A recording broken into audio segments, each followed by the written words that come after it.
Hey, hello, and welcome to a Monday, not just any Monday. This is election night in Canada. If you're watching outside of Canada, we have a federal election that is being decided here tonight. We have had a prime minister here in Canada with the Liberal Party for the past 6 years, and early indications are showing there might be a bit of a shift happening in the far eastern part of the country in Newfoundland. So anyway, it's going to be interesting to watch, but it's all going to unfold hours and hours from now. So I was wondering if I was going to do the live show, but yeah, we will. Okay, so there is an announcement. I'll do the announcement part first. Andrea and I are very busy doing all the videos that you see here on the channel. And Mondays have become kind of prime real estate because Monday is a big day for picking up and dropping off cars. We record our comparison video on Mondays. I then have to edit that comparison video, and then I have to add in doing the live show. So it really gets in the way of getting the comparison video finished during the day. So what we've decided to do is to move the live show back to Sunday, to boldly go where we've gone before. That's back to Sunday. So the live show used to be on Sundays. We moved it to Mondays. Now we're going back to Sundays. That will start next week, which frees up a bit more time on Monday for me to do all of the editing and stuff that I have to get done for especially the comparison video that goes out on Tuesday. So with that, tomorrow, it's the Mazda CX-5 and the Nissan Rogue. And then on Wednesday, it's the Hyundai Santa Cruz, the pickup truck / SUV. And it was very good. So that video is coming out on Wednesday. Then on Saturday, it's the Kona N-Line. It's not the Kona N, which is coming. It's the Kona N-Line. So that's still to come. Also, in the next little while, I already saw some of the questions coming in about Tundra because the Tundra was shown last night. Yeah, we're going to get a chance to drive it. So there's going to be a Tundra driving event. There's going to be the new Lexus NX, both the gas and the hybrid. We're going to be getting a chance to drive that. The new Nissan Frontier and the new Mazda MX-30, the full electric Mazda. So those are all brand new vehicles that we're going to be getting a chance to drive. In addition, we have other vehicles that we're adding into the mix. Now, we want to say hi to Car Cost Canada. That's the one of the sponsors of the channel. And if you're looking for a brand new car, you need any help you can get these days with the chip shortage. So sign up, use the promo code MOTORMOUTH, the name of the channel, become an expert member, and find out, first of all, what the dealer paid for the car. That is vital information. Any discounts or rebates or secret incentives that you might not be aware of. So Car Cost Canada, sign up, use the promo code. We have Jerome that's on regularly during the live show.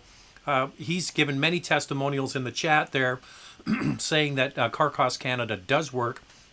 Doesn't cost you anything to sign up. Use the promo code and save some money. And we want to welcome as well is Canada Drives, a new sponsor to the channel. They've been on for a few weeks. Canada Drives is 100% online car shopping. You buy your car online. You get all of your financing done online. They deliver the car to your house. And I drove, I was picking up a Mercedes today, and I drove by the Canada Drives pickup truck, this rig, the truck and the trailer.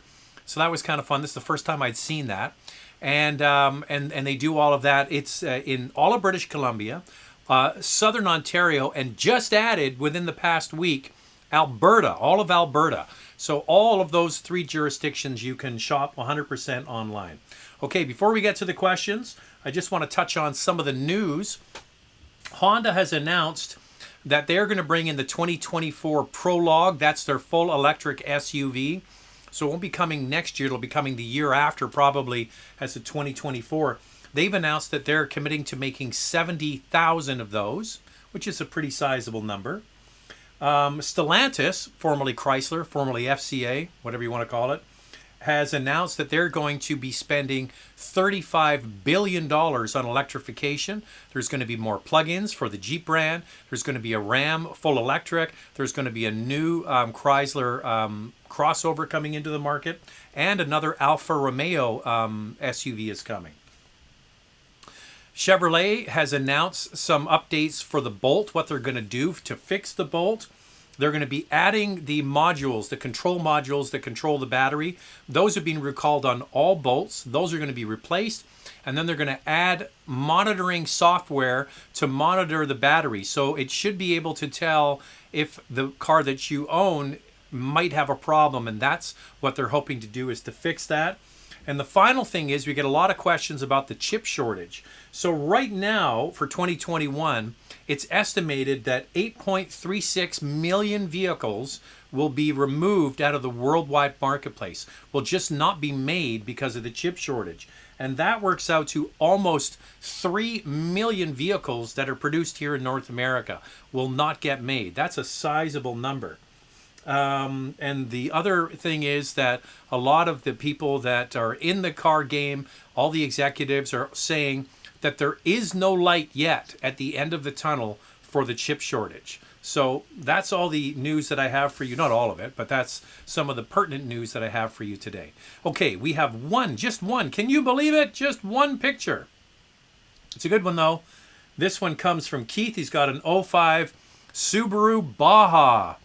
It's funny because we have the Santa Cruz from Hyundai as one of our test drives this week. That's coming out on Wednesday. But that was kind of one of the originators there, the Baja from Subaru. All right, let's get in to your questions. By the way, if you want to get a Subaru, sorry, not a Subaru, a Super Chat on, you can do that by just typing into the bottom, and you pay a little bit and you get your questions answered. So let's get into it. All right. We might have smaller numbers tonight because the election is on. Josh Bulldog. Hey, Zach, do you still keep in touch with Lacey or Dagmar? No, I do not keep in touch with... Dagmar moved away. Dagmar moved to the east coast of the U.S. initially, and then moved to the west coast in San Diego, I believe. She does the 6 p.m. weather down there in San Diego. So what we're referring to is, if you're not aware, I used to host a TV show in Canada called Driving Television. It was on the air for 17 years. And my first co-host was Dagmar. So she's now in San Diego doing the weather down there. And Lacey, no, I do not keep in touch with Lacey. I'm not sure if any of you have been following her social media, but wow. Out there. No, I do not keep in touch with Lacey. And Lacey's out of the car game. She's not doing anything with cars anymore. Jim's saying, well, I'm early, or for the first time. And Jim's always saying, I finally made it to the live show. Good to have you here. Jim's asking the question, everybody wants to know, is there going to be an end to the chip shortage? No, nothing new. The chip shortage is ongoing. Car dealers' lots are empty. Dealers don't have much to sell. Used car prices are very, very high. I'm starting to see the prices of new cars. The MSRP is being shifted and adjusted by car companies, because now with this chip shortage and a shortage of supply, manufacturers, when a new model comes out, will start to slowly creep up the price of their vehicles under cover of the fact that everybody else is short of vehicles. So you're going to see that by manufacturers. They're going to start putting their prices up for their vehicles, which signals inflation. When you pump billions and billions and billions and billions and trillions of dollars around the world in stimulus because of COVID, that gets kicked into the economy, and we're seeing shortages, we're seeing demand is high, and inflationary signals are out there. Car prices, one of them. Sam B. Hello, Zach. Is it worth a 4-year lease on a 2021 Volkswagen Golf, or wait for a 2022 GTI? I'm in Montreal doing city driving. Okay, first thing I want to say is there isn't a 2021 Golf from what I understand, unless there's a few kicking around. Okay, let me finish this question. I'm in Montreal doing city driving. Is the 2022 Golf R worth it against the GTI for winter? Well, listen, I don't know what you drive now. So if you're driving a front-wheel drive car or just a two-wheel drive car, and living in Montreal, that you need to get winter tires, and living in Montreal, it's good advice to buy high-quality winter tires, then you could get away with just front wheel drive. So I would say GTI. But if you like more power and you like the idea of all-wheel drive, you can't go wrong with a Golf R. It would probably be my choice, but there again is the price is starting to creep up. Is it worth buying if you could get a last year Golf? I don't think. No, I would say probably go for the new GTI or the Golf R. Hey, Zach, my son is in the market for a new car. Would rather go with a used EX or a Nissan Sentra S Plus or a new one. I got to tell you, the new Sentra, I'm very impressed with it. I had a chance to drive it when we were back east with a Nissan with the Pathfinder event. I'm not sure if your son drives manual or not, but the manual transmission Sentra is a lot of fun, and it's not that expensive. So here's the way to look at it. A fully loaded Sentra is $26,500 in Canada. A base model Civic is around $25,000. So there's a lot of value in that Sentra. In fact, I heard ads on the radio today. There's some deals on Sentras. So I wouldn't shy away from trying that car out. So a brand new or a brand new Sentra or a 2017 Civic, I say new Sentra. Warranty, all. Hey, listen, we have a 2017 Honda Civic. It's a fine car, but I think in comparison, the Sentra is nicer. The new Tundra looks good. It certainly does look bold. What do you guys think? So yesterday, all the images and everything were dropped. Andrea and I didn't go to that event they had in Ontario. We are going to be going back in 2 weeks to drive the Tundra. It's a very limited drive. The main drive event is being held in Texas, and we're not going to that. They're doing a small drive event for us in Ontario, so we'll get to see it and touch it and drive it, and we will report back on it. And hopefully it's the high performance one with the hybrid. The 2022 unveiled last night. What are your thoughts on it? When we get a chance to drive it? Well, I've given you that information. I think fantastic. You know, you got to love it. Toyota says, okay, Ford, you've got your EcoBoost. Yeah, Ford, you've got your plug-in hybrid or your hybrid. Yeah, so we're going to do that. We're going to give a turbocharged V6 just like you, and we're going to do a hybrid, but we're going to have more capacity. So, I mean, what Ford has is the Lightning, the full electric, but Toyota resale value is off the charts. 3.5 liter V6 twin turbo, 10-speed automatic transmission, and then you add in the hybrid unit. Sounds like a pretty compelling piece of kit. And they've added independent rear suspension, coil springs. It's going to drive better. I just want to see the inside because one of the things is that Toyota interiors, especially on their trucks, pretty crappy compared to when you look at like a Ram. Beautiful interiors in those vehicles. So yeah, can't wait to drive it. Couple weeks. Would you recommend a Ford Explorer Platinum? Listen, if you're going to go that far and get an Explorer Platinum, I truly believe that the Expedition is a better vehicle for not that much money more, because you get the EcoBoost engine, you get way more space, I think a nicer interior. So it's not that I dislike the Explorer Platinum, I just think that the Expedition is way more vehicle for not that much more. So check out the price differential. I just want to go, looks like we got a super chat here. I'll go down to the bottom here. Julian is here. Hey Zach, I was in Vancouver last week for the first time and was looking for the white Cayenne, hoping to see you. Hated the traffic, loved the town and the scenery. Cheers. Well, Julian, if you were looking for a white Cayenne in Vancouver, there is a lot of them. If you're not aware, in the Chinese community, I would say, we have a very, very large Chinese population here in Vancouver.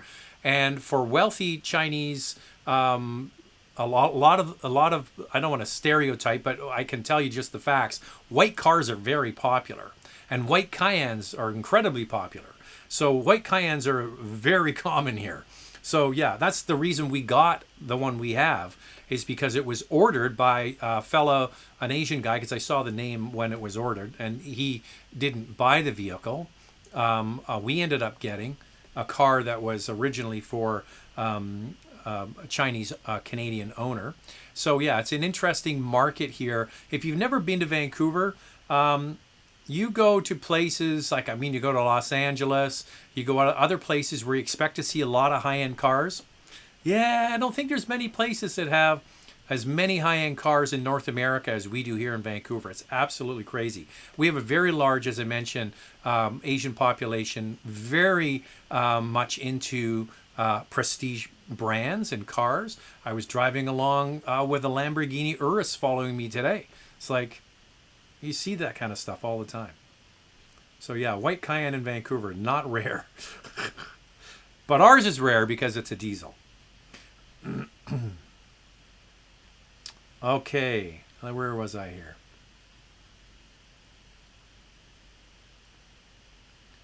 When did you buy your house in Vancouver? We bought our house in Vancouver 22 years ago. A long time ago. So this house, you couldn't buy today in Vancouver a one-bedroom condo for what we bought this house for. Someone's, did you get a new Cayenne? Pics. Yes, I got a Cayenne GTS. We have a Cayenne diesel, and I got an older Cayenne GTS with manual transmission. Very rare car. So that one, I put pictures on before. I don't have one here I can show you right now. How do you like the new Tundra? Can't wait for your review. Yeah, well, I just gave you some of the information on it. I think that this is a big deal for Toyota, that they actually did so much, because as we know, Toyota is a bit of a slow mover when it comes to adopting new stuff. So the fact that they went all in with new engine, new drivetrain, new platform, new suspension, new interior, it's going to be exciting to get our hands on it. Here's Carter again. One thing I look forward to is having more electric cars is getting rid of the explosive pops and crackles from exhaust.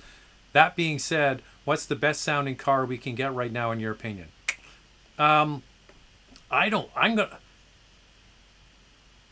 looking forward to getting rid of the pops and crackles.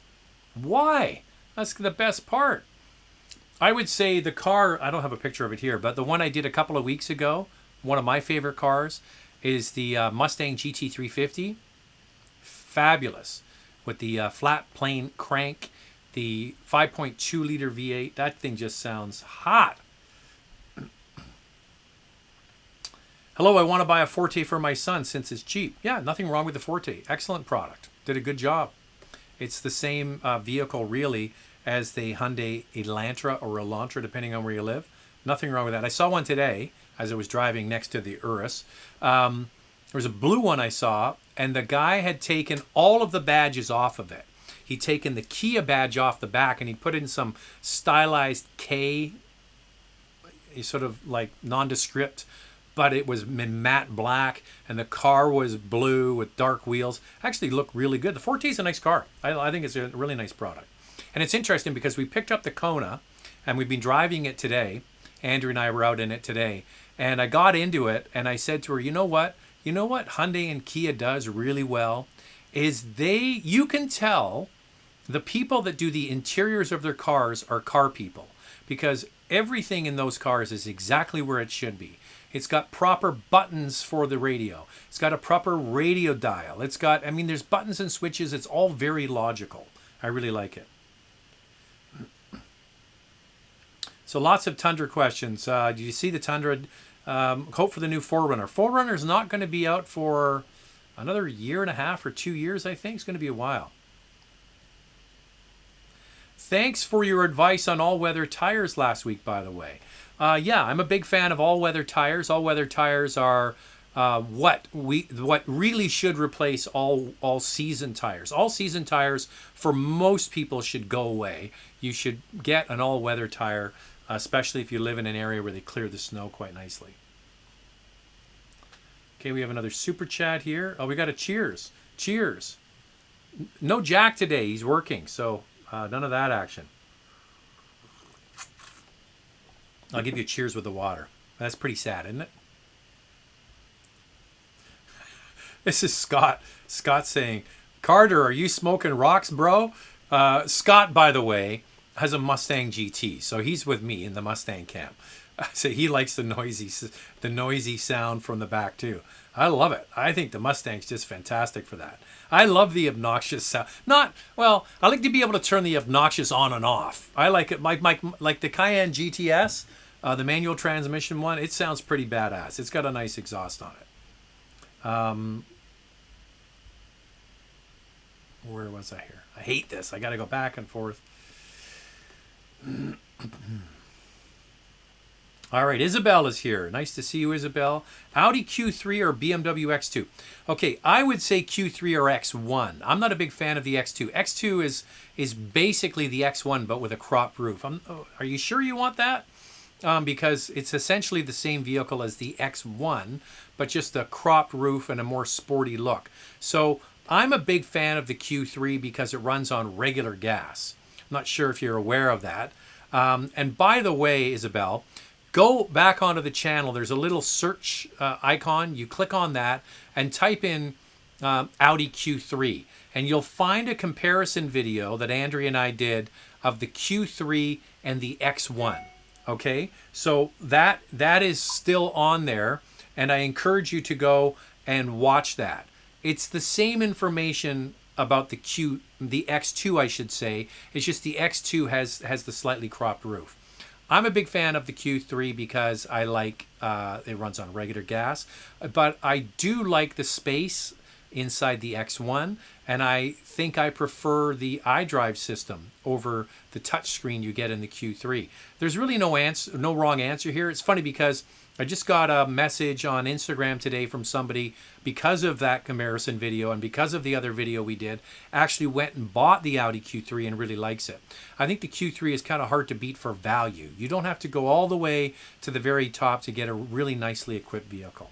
So go back and watch that comparison. More super chats piling in here. I love the super chats, by the way. Lou is here. What are your thoughts on a 4-cylinder engines in mainstream muscle pony cars like the Camaro and the Mustang?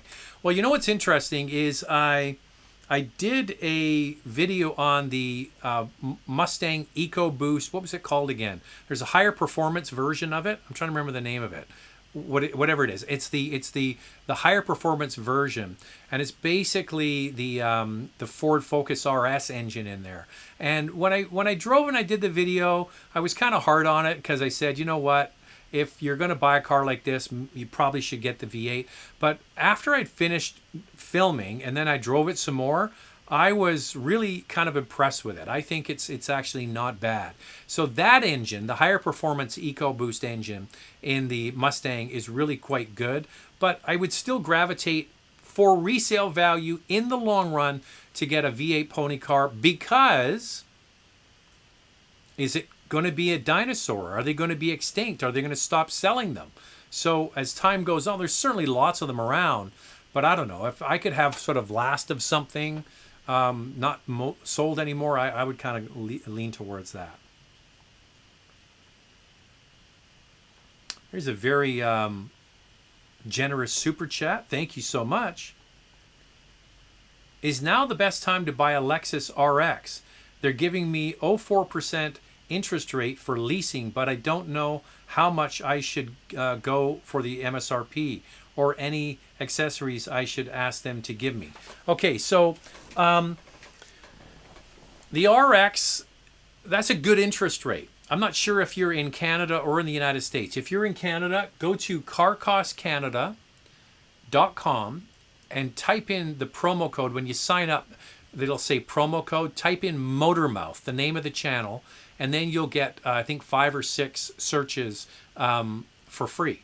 And so you would type in the Lexus RX and maybe kind of select the model you think you want.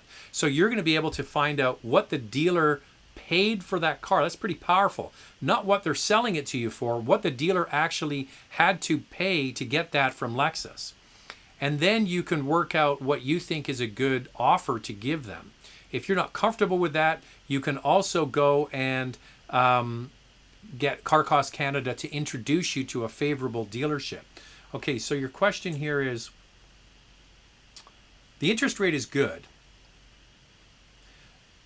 With the chip shortage and the way it's going right now, it's going to be hard to get much off any vehicle. There are really no deals to be had. So that's why you need to go to Car Cost Canada and find out, because there might be some secret rebates or discounts there that you're not aware of. So that would be my advice, and or any accessories I should ask them to give me. You could ask them to get you, say, winter tires at their cost. You could ask them to throw in things like floor mats and stuff, but you're not really going to get much because the car market is just so tight. Warren is saying, will you review your Cayenne GTS? That would be great. I have it on my list of things to do. But yeah, it's one of those things I'd like to get around to, especially since the weather's been still fairly nice. All right.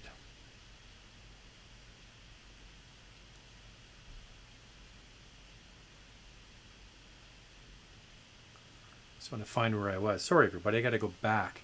This program I have, if you go to the super chat, you got to try to figure out where you were. And I don't like skipping questions if I don't have to. Okay, here we are. Should I hire a part-time editor to help you and Andrew with the videos? Well, you should hire a part-time editor to help you and Andrew with the videos. The problem is that editing is just sort of mundane. You're right, but there's also sort of a selective, I don't know. Sometimes you could hire an editor to do the editing, but I don't want to give up the control for how the finished product looks. And sometimes it's easy, instead of going back and fixing what somebody else has done, sometimes it's just easier to do it yourself. It's not that I have an issue editing, it's that I have an issue with everything being jammed into one day. So if you're just tuning in now, I've decided to move this live show to Sunday night again. We used to do it on Sunday. So I moved it to Monday to try and have a clear weekend, but that never ever happens. I always seem to be working on the weekend. So I'd rather have a less packed Monday and just do the live show on Sunday. The problem with Mondays is, as I mentioned earlier, it's a big day for picking up and dropping off cars. We shoot the comparison video, have to edit the comparison video and do the live show. Mondays is really jammed, and I'd like to free it up just a little bit. When is your NX Drive? The NX Drive is a week Friday, the 1st, but it's under embargo, I think, for another week. So I think it's going to be around the 7th or something like that is when the NX will come out.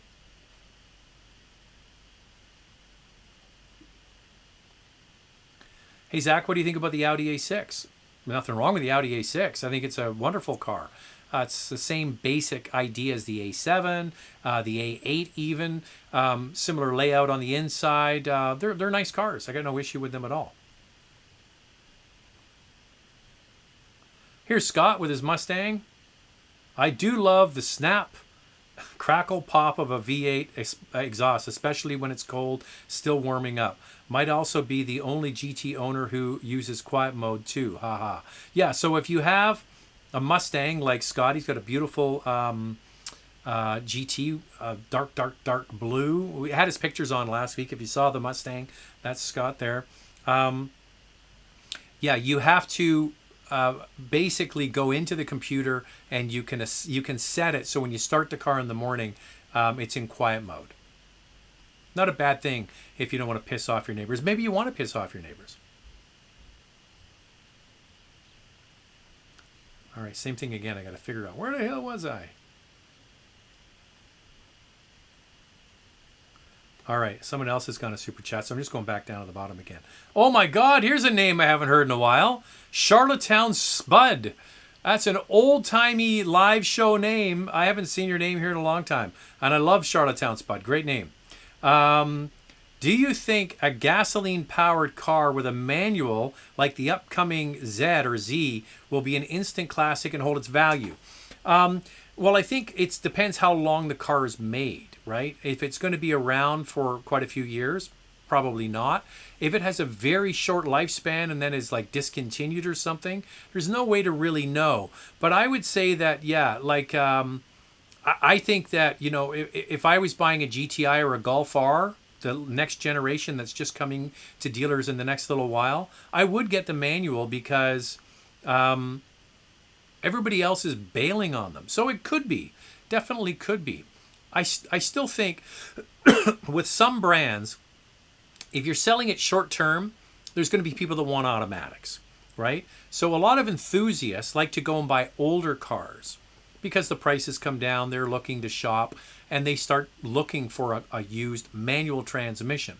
So as I mentioned last week, somebody was asking about a Boxster or Cayman with the automatic or getting the manual. I would say that in the short run, it's going to be the automatic, but as time goes by and the enthusiast market starts to pick these cars up in the used market, then they'll be looking for manual transmissions. If I was buying a Z or a Z, I would get a manual because I think you're right. In the long run, there's going to be less and less of these cars. Companies are announcing every model year that there's less and less cars available with manual transmissions. So in the used market, I think that's definitely going to be something, but not initially. It'll take quite a while. It also depends how many they're going to sell. I mean, if it sells like crazy and there's lots of them in the marketplace, then that changes everything. If it doesn't sell well, there's not that many around, that in the long run will definitely affect it as well. Right now I got to go back.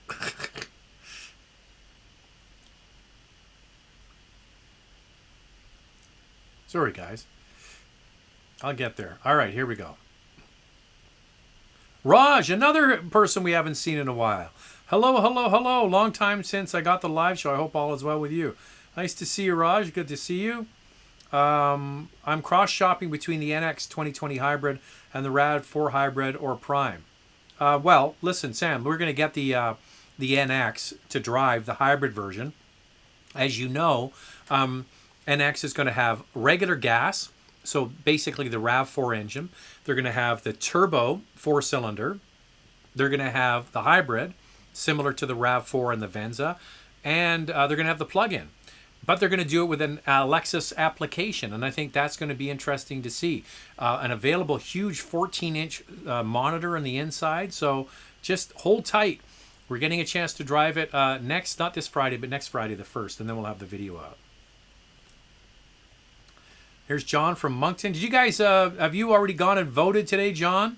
He's on the East Coast in Moncton. I guess the polls are probably closing now. Wonder how that went. Here's Eddie. Kudos for amazing work. Looking to buy a Porsche Cayman. However, I don't know if I should go with the S or stretch for the GTS. And last, should I wait for the new model? There's a lot going on in that question, so thank you very much for the compliment. If I was buying a Cayman, I would definitely get the S. I'm not sure if you're talking about the 6-cylinder, a used one, or the Turbo 4. Probably still go with the S, also just because of resale value. If you could go for the current GTS with the 4-liter flat 6, that's the one to buy. Good luck getting one. You could put your name on a list and work with the dealer to try and get one or order one. I would order it and just wait for it to come. So that is the Cayman GTS 4.0 with the flat 6, 4-liter naturally aspirated engine. That's the one you want. If you can afford that, and you can get one in Canada, MSRP with a few options under 115. It's a lot of car for that money.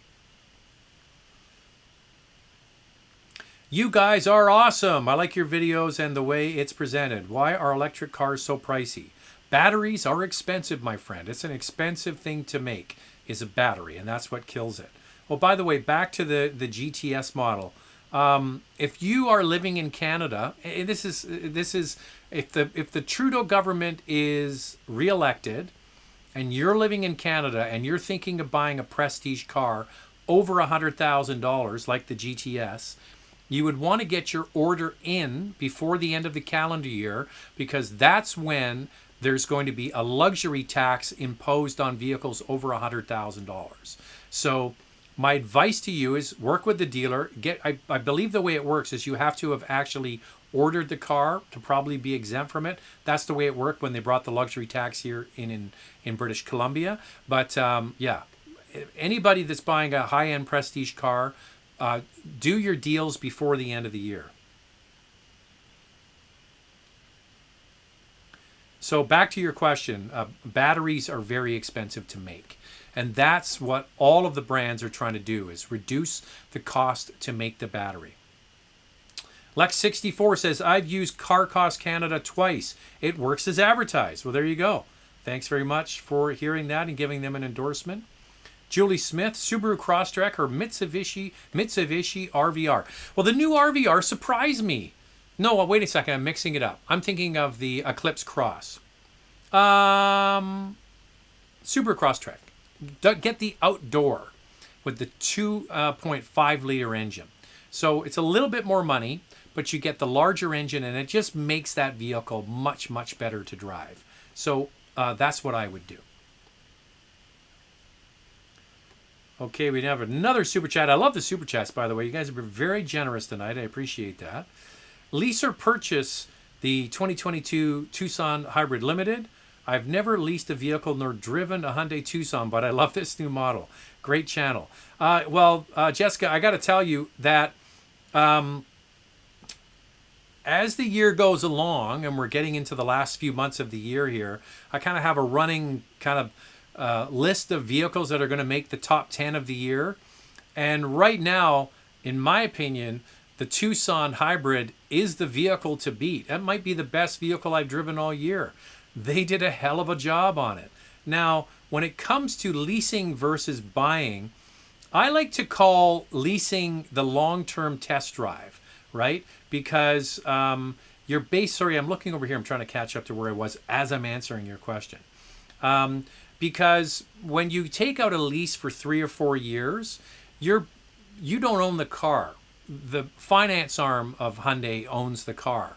So you lease it for 3 years. If it's been a good vehicle, it hasn't had any issues, you really like it, you want to keep it, well, then you can buy it out at the end of the lease. If, however, there's been problems, you haven't liked it, it squeaks, it rattles, it leaks, whatever the issues are, and you don't want it anymore, and you could just give the keys back. Also, if we have real price inflation over the next little while, and indications are we could see that. The good thing about your lease is if you get a leased vehicle, the price at the end of that 3 years is already preset and determined, and it's written in a contract. So you have it written down from the company. So if, for example, we're seeing what we're seeing now, which is price escalation, and especially in the used market, it might actually be advantageous for you to buy the lease out and then you maybe trade the vehicle in or work with them to get another new vehicle, and you will have some equity in the car. So if you've never leased before, I like leasing. I think leasing is good for a lot of reasons and for a lot of people. We got more super chats tonight. You guys are very, very generous, so thank you for that. Daz Mode. Thank you for your reviews. Sensible point of view with witty humor. Purchased an X3 2022 this week. Your reviews for Mercedes-Benz and Alfa Romeo, Audi, BMW helped with pre-firming test drives tremendously. Will continue to follow you. Well, thank you very much. That is awesome to hear. I'm really glad. And I would say that's one of the things we do on this channel is give advice to people who are really in the market to buy a car. And I'm glad that you liked it. Put it that way. I think you're picking up on all the things we're trying to do on the channel, which is to give good advice and hopefully have a little bit of fun and give solid information. That's really the whole goal. You know, there's lots of channels that send it. That's not what we do. We don't send it. We just give advice. Is Trudeau throwing higher dollars at e-vehicles when he wins? I didn't see anything specific. No, there wasn't really a big announcement about that. You're right. Yeah. The big dollars are already there. Don't get me started on e-rebates. Drives me nuts. I think that we should be spending money on other things. 2022 A3 doesn't have a heated steering wheel. What do you think is the reason? Can you ask Audi? I can certainly ask. I didn't know that. I've got a request to drive one, so hopefully we'll get one. No heated steering wheel, not even as an option. It might be because of this chip shortage. Initially, they're cutting it out. It could be that, but that seems like an oddball thing to do for a Canadian car. 2021 or 2022 BMW X3, has chip shortage had an impact on the newer model? Chip shortage has affected everybody. So BMW, maybe not to the same extent as others. Domestic production, meaning North American production, is being affected, and that vehicle is made in the United States. And there's nothing wrong with that. I think they make a fine product. So yeah, the best way to find out if there's a real chip shortage for the brand you're considering is go by the dealership and don't look at the front. Go on the back and see if they have any cars there. There was by a Toyota dealer today. They had like 4 cars in front. It's sad. It really is sad. Hey Zach, wristwatch check. I've done this one before. This is the Omega Seamaster 300 GMT called the Great White from about 20 years ago. I sold my Sea Dweller 43. I sold my Sea Dweller 43 in January. They're only getting 1 to 4 Rolex watches per month on Unreal. They aren't sure when some supply will return.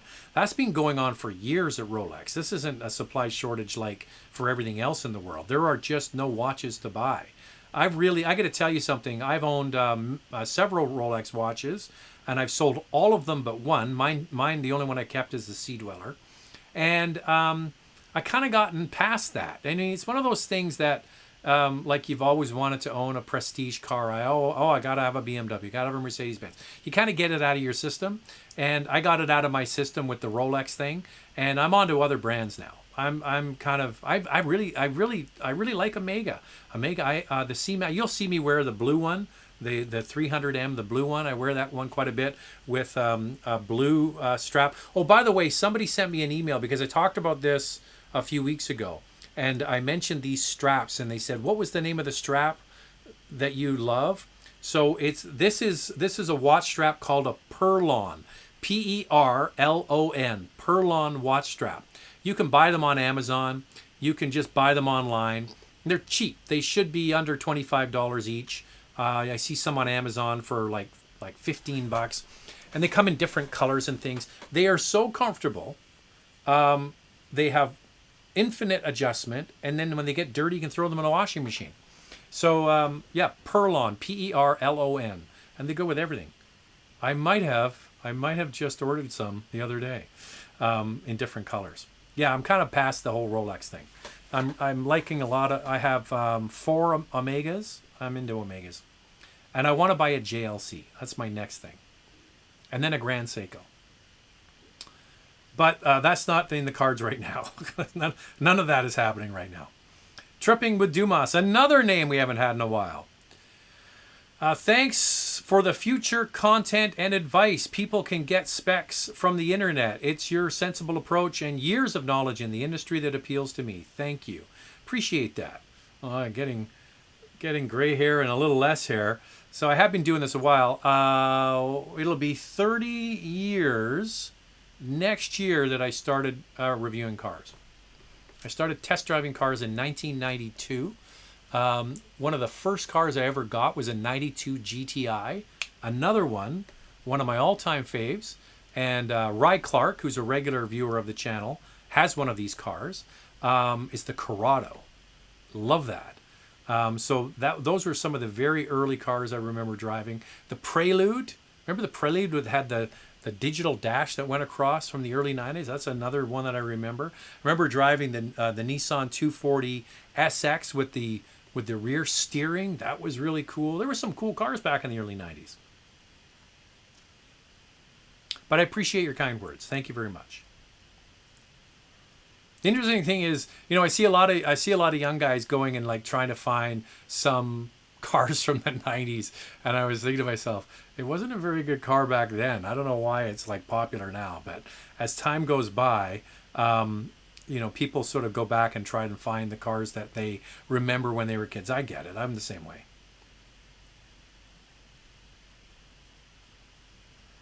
Okay, same thing. I got to go back to where the hell I was. I wish I had this program I could click back and forth, but not the case. Here's a question. Did you vote? Yeah, I went to the early polls. Once again, it's election day here in Canada, a federal election. We could have a change of government. We might not. I don't know. We'll have to wait till the end of the night, maybe even a couple of days with all the mail-in ballots. But I voted with the advance polls. I voted not this Saturday, last Saturday, because I didn't want to be around crowds today. I just went and did it. Walked in, and Jack, who you know here from the live show, is old enough now. He voted in his first federal election. So well done, Jack.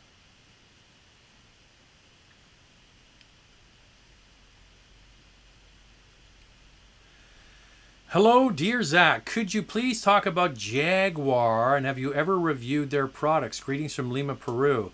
Or as the British like to say, Jaguar. Yeah, we've reviewed lots of Jaguar products. Jag's going to be interesting to watch because starting in 2025, which is not far away in terms of car years, we're going to be full electric. So they have the I-Pace. It won World Car of the Year. They couldn't give them away. Saw one of those next to the Urus as I was driving home today. Yeah, it's amazing how you can have a brand that comes out with a product that's highly regarded, but they don't sell. They just couldn't give those things away. So it's going to be interesting to see what Jag does. But there's Jag reviews on the channel for sure. Hey, Zach, I know your thoughts on the Nissan CVTs. If concerned, go to another brand. But shortage of vehicles, looking at 2018 Rogue SL Platinum with 38,000 kilometers, $27,000, Nissan certified to 2024. Well, the good news is if you buy it, it's going to be under warranty for a few more years. So you could get it if you want to. I would say that the new Rogue is so much better than the old Rogue. I'm not trying to dump on your idea here. It's certainly a valid product, and if you need a car and that's the one you like, then maybe you should get it. But the new Rogue is so much better, and that's a lot more money.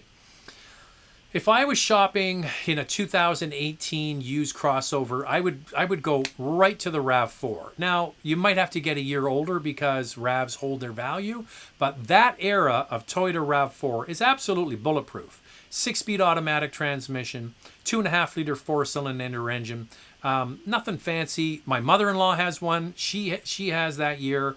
She got the very last year of that. So I sort of back up what I say here. I got her into that, and she absolutely loves it. She's actually thinking of getting an electric car one day, but this will be the stepping stone to that. So not saying you shouldn't buy it, but if you're shopping for a 3 or 4 year old SUV, I would be much more comfortable if you look for a RAV4. 2021 Ford Explorer XLT. Hi, Zach. And a 2021, I don't know what your question is. From Texas in the United States, hesitant between the Mazda 3 and the Honda Accord, assuming price is not a factor. Which one would you recommend? Kind of don't like the CVT, but size of the Accord. Okay, you can kind of have your cake and eat it here too. If you want to spend a little more money, you can get the 2-liter in the Accord, and then you get the 10-speed automatic transmission. So that is a fantastic car. So you're saying price isn't really a factor. So if you like the size of the Accord, which is a nice handling vehicle, I like the interior, I even like the way it looks, get the 2-liter turbo, then you get the 10-speed automatic transmission, you get way more power. So don't look at the base model, go one up from that. And here's the other good news. SUVs are selling like crazy. Cars aren't. Now, the Accord is one of the better selling sedans, but sedans really aren't in favor. So you might be able to get a deal on one. Have a look around. Why Nissan doesn't make any hybrids and why Nissan takes forever to make. Well, they have made hybrids in the past. It's not like they haven't made them.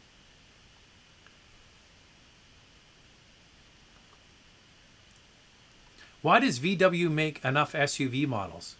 Does VW make enough SUV models? Yeah, well, they have the new Taos that's being delayed because of some kind of recall. I have a request to get it, and they can't let me drive it because it needs to have something done to it. So they have that. They have the Atlas. They have the Tiguan. The Tiguan, by the way, is being facelifted for 2022. So if it's not arrived in dealers yet, it will be coming with a facelift. They have the Atlas. They have the Sport Cross or Sport or the Cross Sport. I can never figure out which way to say it. So they have quite a few of them. I'm not sure what your question is. I've tried Mazda, but I hated the CX-5. Why would you hate the CX-5? The turbo? It's a good little product. Can you please tell me the towing capacity of electric Santa Fe? Thanks. I don't have that on the top of my head, Walter. I suggest you use the magic of the internet. Unreal reveal of the Tundra. It's going to be a world beater truck, especially the iForce Max hybrid.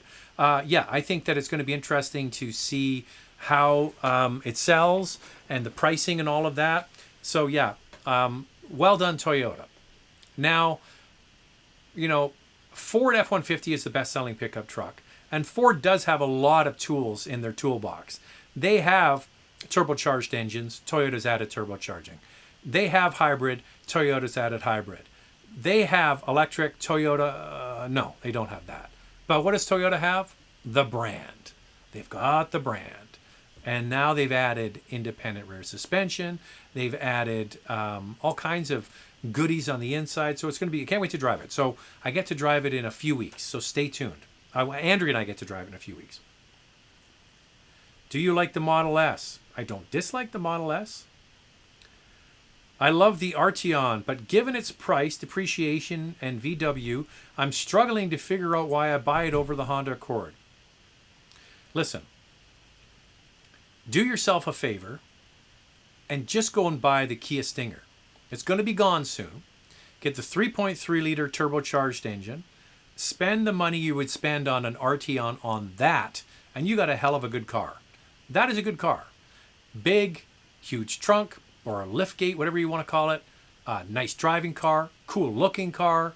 That's the one I would buy. I like the Arteon. I'm with you. Too expensive. The Turbo 4 is good.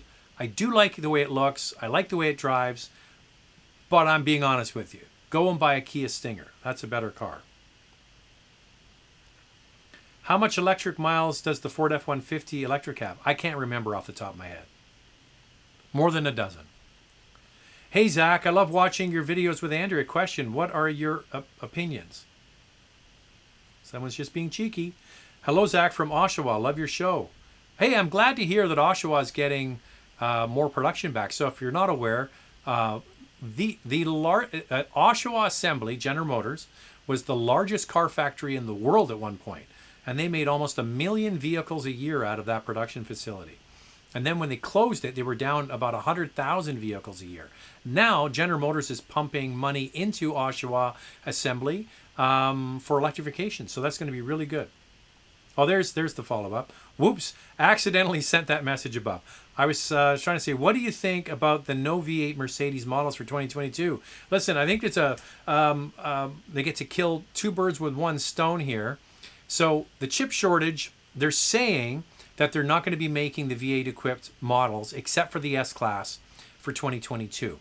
Now that could also hasten the arrival of vehicles that have plug-in hybrid smaller engines and full electrics. So I'm not sure if you saw in Munich, they showed the full electric Mercedes-Benz G-Wagon concept.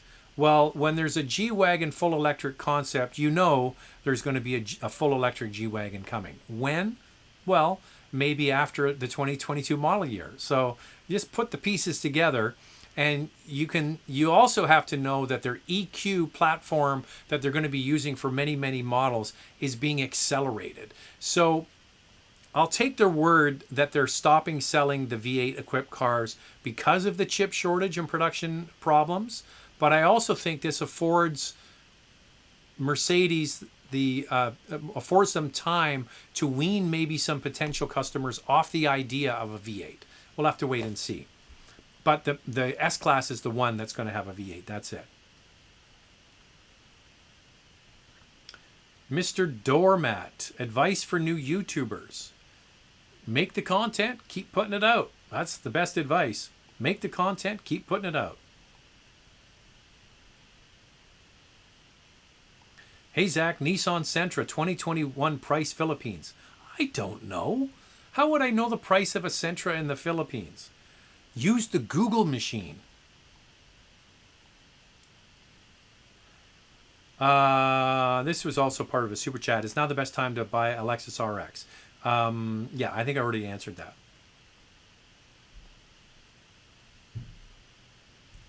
Sam is saying, trouble finding gas stations now in Vancouver. Property values are converting them all to towers. I would hope, I'm not going to count on it because this is the tree hug and granola capital of Canada, that our city council would preserve a certain number of gasoline filling stations in the city for the vast majority of people who still drive a gasoline car. But, you know, they all want us to ride our bike and wear our Birkenstocks and walk everywhere. But the reality is people still drive. And yes, so many gas stations have closed because the land is worth so much and they're going to pop on an apartment block. And that's where we're going. But there's going to have to be some that are going to have to be preserved. The good thing is I live here. I know where they all are. But there was one 3 blocks from my house here. It even had a touchless car wash. It was the best.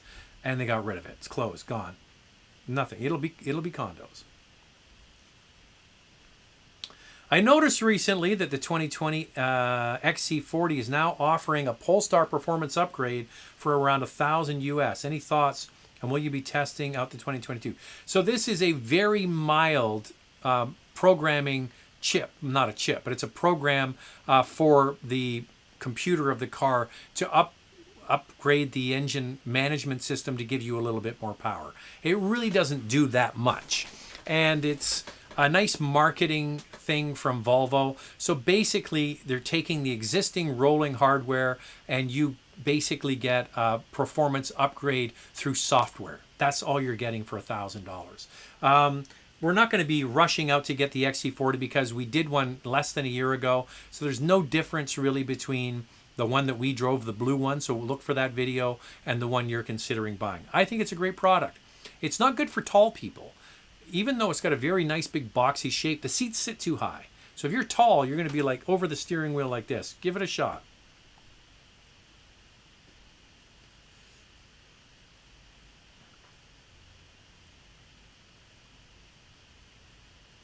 Sorry, there's people talking to each other in the chat room here. I gotta skip past those. NS, by far the best car review program. A Tucson PHEV or RAV4 Prime, 10,000 price difference and better fit and finish in the Tucson. Exactly. There is one apparently on a train on its way here, so can't wait to drive it. So stay tuned. We've driven the Tucson hybrid. We've driven the regular gas Santa Fe and the hybrid of that. So we're trying to get our hands on a regular gas Tucson, and the PHEV is en route. So when it comes, we will drive it. I'm kind of with you though, but you don't get the same range. You know, you get about 50 kilometers of range with the Tucson plug-in, and you get 68, an extra almost 20 kilometers with the RAV4 Prime. Plus, you're driving a Toyota, and that means resale, and that means peace of mind in ownership. Not saying you don't get that with the Hyundai products, but they're not at the same level as Toyota. A super chat. All right. I love those. Thank you. Cheers. Thank you for that. Thoughts on the news that GM is going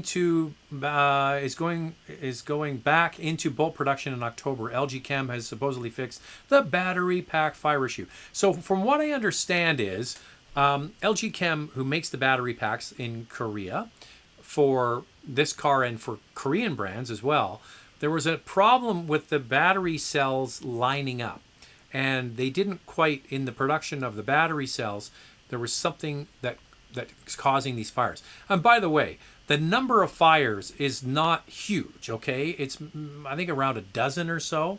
So the fix is new control module, the brain, and new software to monitor it to see if there's any anomalies. So I guess General Motors feels if they have this software running in the background at all times, it will warn the owner, and hopefully through their through the OnStar system that there could be an anomaly with the car and for it to get checked out. So that would give a lot of people peace of mind.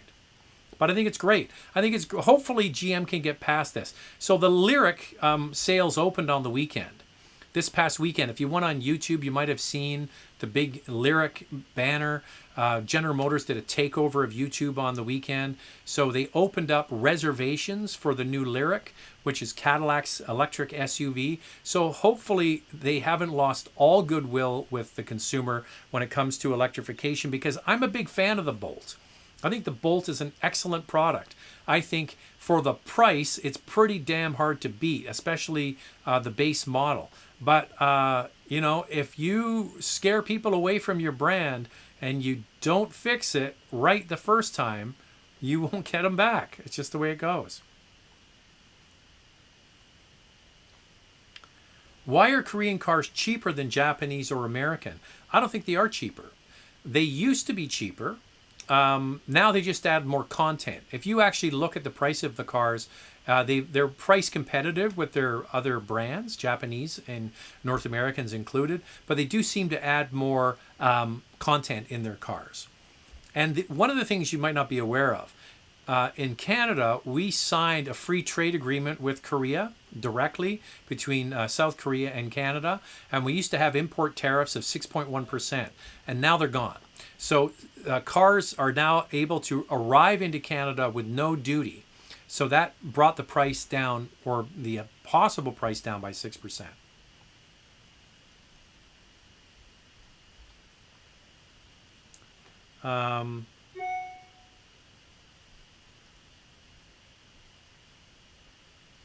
Just want to go. We have another super chat here.